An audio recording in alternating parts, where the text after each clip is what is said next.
Bismillahirrahmanirrahim. Assalamualaikum warahmatullahi wabarakatuh. Alhamdulillahirabbil alamin wa bihi nasta'inu ala umuri dunya waddin. Allahumma shalli ala Muhammad wa ala alihi wa sahbihi wasallam. Alhamdulillahirabbil alamin.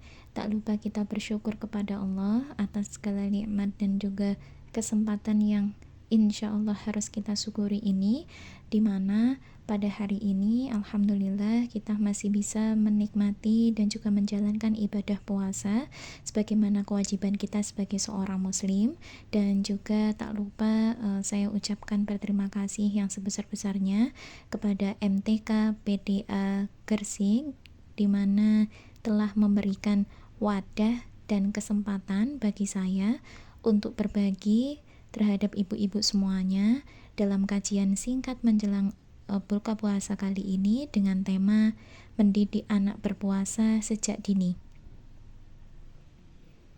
Ibu-ibu yang insya Allah dirahmati oleh Allah, momentum puasa itu sebenarnya tidak hanya dirasakan oleh kaum muslim yang sudah memikul beban taklif saja, tetapi kesadaran berpuasa ini seharusnya menyeluruh.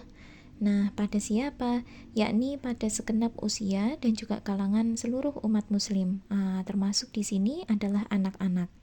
Maka, anak-anak ini idealnya dikenalkan dengan rukun iman dan Islam sedini mungkin, nggih, Bu. Nah, termasuk puasa. Memang pada dasarnya puasa itu adalah kewajiban bagi yang sudah baligh.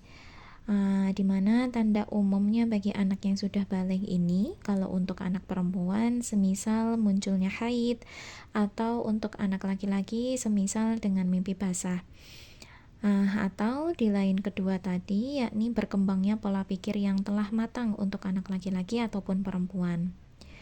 Nah, ibu-ibu yang insya Allah dirahmati oleh Allah, banyak sekali ragam pendapat para ulama terkait dengan batas usia di mana anak itu dikatakan telah baligh atau belum. Ada yang menyebutkan 13 atau 15 atau selebihnya. Nah, lalu bagaimana bagi anak-anak yang belum baligh? Nah, ini ibu-ibu jangan lengah nggih, jangan sampai berpola pikir untuk mengenalkan rukun iman dan Islam nanti-nanti saja kalau dikata umurnya ini sudah baligh. Tidak demikian. Nah, karena sebaiknya termasuk puasa di sini sudah dikenalkan agar tidak terasa beban saat menjalaninya di usia yang baligh nanti. Nah, beberapa tips yang bisa ibu-ibu yang insya Allah dirahmati oleh Allah ini untuk ajarkan bagi anak terkait puasa. Yang pertama adalah bagaimana memahamkan definisi berpuasa. Nah, puasa ini kan menahan nggih, Bu nggih. Nah, menahan dari apa? Menahan dari hal-hal yang membatalkan. Maka yang membatalkan ini jangan hanya dibicarakan tentang makan dan minum saja, tapi ada pula larangan seperti tidak boleh marah, tidak boleh berbohong, tidak boleh boros, ghibah. Ini juga termasuk larangan-larangan yang mana nanti akan berpengaruh terhadap kesempurnaan puasa itu sendiri. Kedua, ajak anak untuk sahur bersama. Nah, ini bisa dijadikan sebagai sounding ya, Bu nggih. Jadi biasanya anak-anak sebelum tidur, ibu-ibu bisa sounding dengan anak-anak atau memberikan pesan begitu nggih sebelum tidur bahwa nanti anak akan dibangunkan untuk sahur, dimana sahur ini salah satu dari keutamaan berpuasa.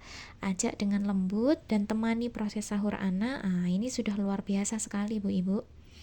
Ketiga, ibu-ibu yang dirahmati oleh Allah, yakni puasa step by step. Nah, artinya tidak melulu konsennya sampai azan maghrib nggih.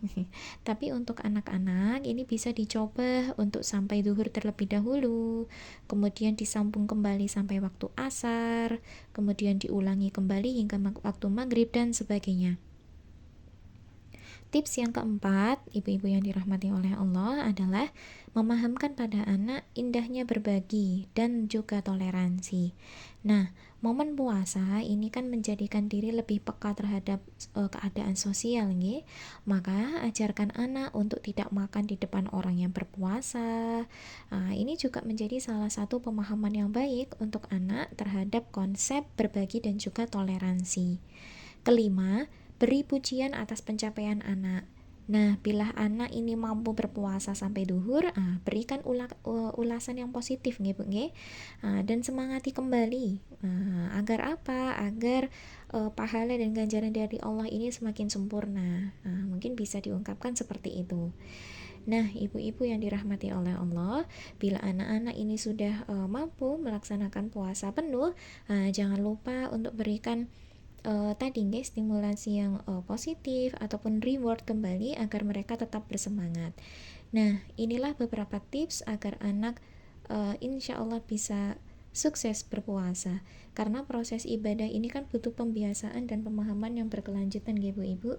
Nah, jadi sebagai orang tua kita seyogyanya dan juga seharusnya menggerakkan anak sedini mungkin untuk merasa senang adanya bulan Ramadan ini. Jadi jangan sampai anak berpikiran bahwa bulan Ramadan itu bulannya bulan yang capek, artinya karena puasa itu kan ideologinya menahan lapar dan haus begitu nggih.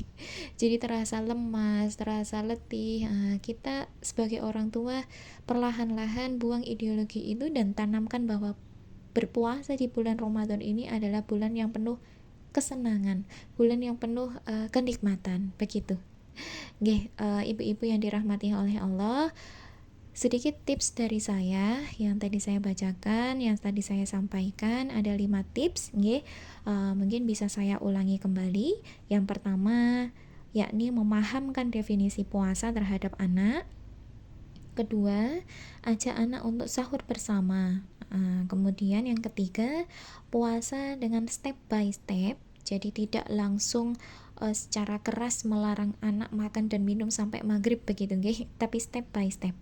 Kemudian yang keempat, memahamkan anak pada indahnya berbagi dan toleransi. Kelima, beri pujian atas pencapaian anak. Nah, reward ini sangat beragam gitu.